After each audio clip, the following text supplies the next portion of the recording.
Australia has avoided what would have been its first recession for more than a quarter of a century. Economic growth roared ahead by 1.1% in the December quarter, giving an annual rate of 2.4%. But beneath the startling quarterly turnaround is an economy still struggling. Andrew Robertson reports.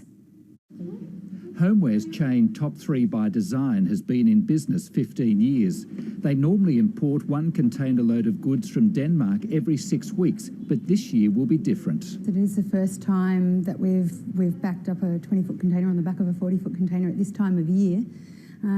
So we are very sort of positive about this year. We're a bit excited about some growth.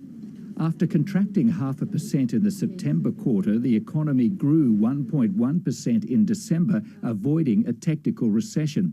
It's an impressive number, but the annual growth rate of 2.4% is still a worry. We're still not operating at potential growth, at that sort of 2.75%, 3% growth that we need to get to really make an impact on jobs.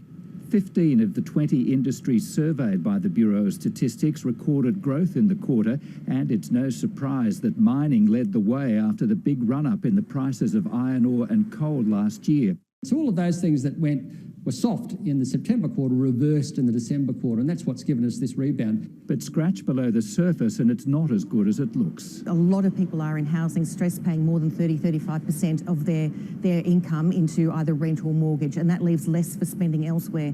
In the end, nearly all the December quarter growth came from just two things: household spending and exports led by iron ore and coal.